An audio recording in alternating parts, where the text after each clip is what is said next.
On ne parle que de ça, c'était le vendredi 12 juillet, un train déraillé dans la gare de Brétigny-sur-Orge et à son bord, parmi les passagers, Jean-Robert Barou. Merci d'être avec nous aujourd'hui au Figaro. Ça fait 2 mois que cet accident s'est produit. Est-ce que vous y pensez encore chaque jour? Peut-être pas chaque jour. Je pense que les vacances ont un petit peu dilué ces souvenirs atroces qu'on a pu vivre lors de ce déraillement. Bon, il y a quand même une blessure profonde qui est beaucoup plus intérieure. Disons que j'ai eu la chance de ne pas être blessé dans ma chair, mais bon, disons que j'ai une blessure dans le cœur qui est à vie. Je crois que de temps en temps, quand cet été j'ai dû prendre l'avion, dans la phase décollage et atterrissage, j'étais pas le plus décontracté possible. Vous étiez avec votre femme et des amis, vous partiez en vacances Je partais en week-end. Partiez en week-end. Quelle est l'image qui vous a le plus marqué? Qu'est-ce qui...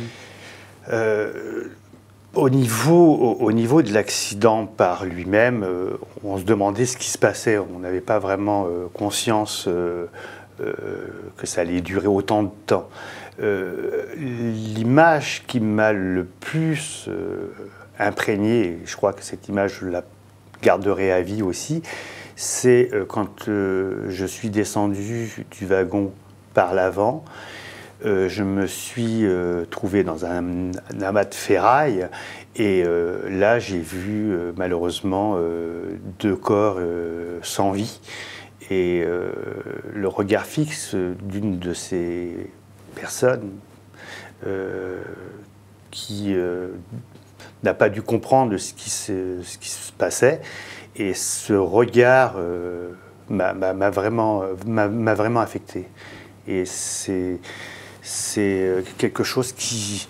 On n'a pas l'habitude, on voit des films de guerre ou on voit des films... C'est pas pareil que quand vous êtes à 2 mètres d'un cadavre.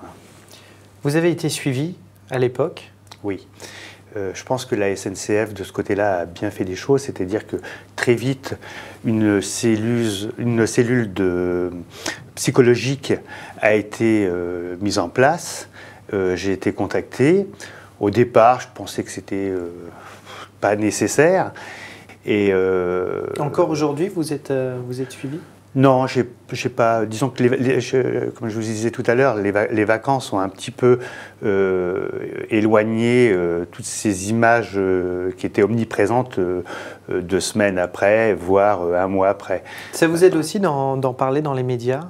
Vous êtes un des témoins qu'on voit beaucoup. Oui, parce que, disons que indirectement, je suis le représentant de tous ces voyageurs de ce train fatal, et on ne peut pas interviewer les 250 personnes. Alors je me fais indirectement leur porte-parole pour qu'ils comprennent aussi ce qui s'est passé, et je me suis porté partie civile pour avoir accès à ces dossiers, pour que tout le monde comprenne réellement où est la faute. Et vous en parlez beaucoup avec votre épouse, qui était aussi avec vous ce jour-là. Alors, est-ce que ça ne pollue pas énormément votre quotidien? Non, je crois que ma compagne est beaucoup plus secrète. Elle intériorise peut-être plus en elle que moi, qui a une tendance un petit peu à m'ébattre sur le sujet. Elle est plus secrète. Je pense qu'elle dissout ça aussi à sa manière.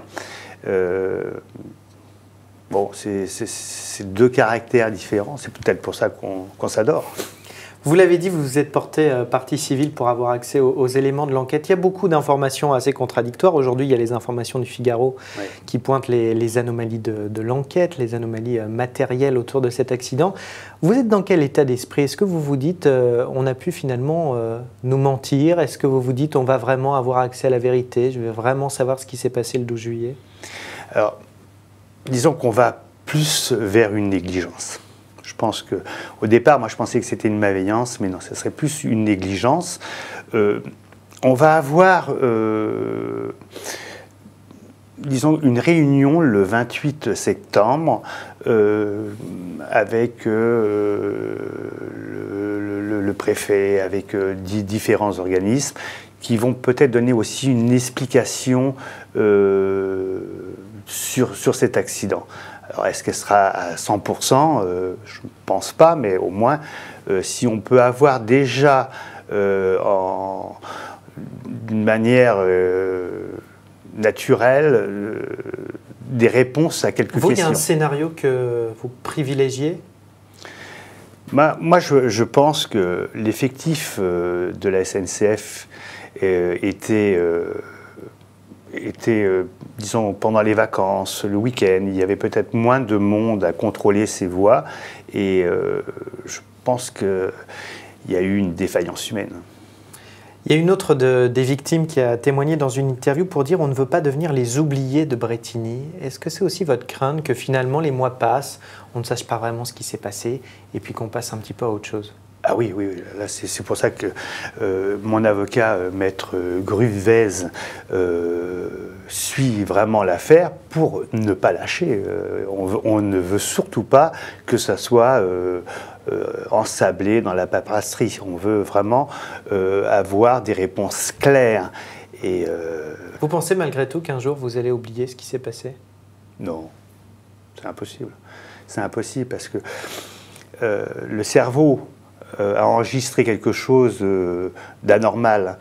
Et les bruits, les froissements de tôle, les déchirements métalliques, les bruits d'impact de silex dans le wagon, tout ça, c'est pas oubliable, je pense pas. Vous avez pu reprendre le train? Alors, pour revenir, donc, la SNCF nous a convoyés après l'accident en car à la souterraine et 3 jours après notre week-end, donc on est retourné sur Paris par le train et c'est, disons, les changements d'aiguillage, je me suis pas mis à côté d'une fenêtre, il y a des petits détails qui avant me paraissaient, qu'est-ce qu'il y a de plus sécurisé qu'un train? Je n'avais pas pris ma voiture pour éviter les bouchons, les embouteillages, en disant je vais prendre le train, au moins comme ça, ça sera, je suis sûr d'arriver à l'heure à bon port sans aucun problème. Et puis non, même le train, c'est dangereux. Merci beaucoup Jean-Robert Barraud d'être venu nous parler de cet accident et de témoigner. Et on invite aussi nos lecteurs à lire les informations du Figaro et les informations d'Anne Jouan aujourd'hui. Merci beaucoup et nous on se retrouve très vite sur le Figaro TV. Merci.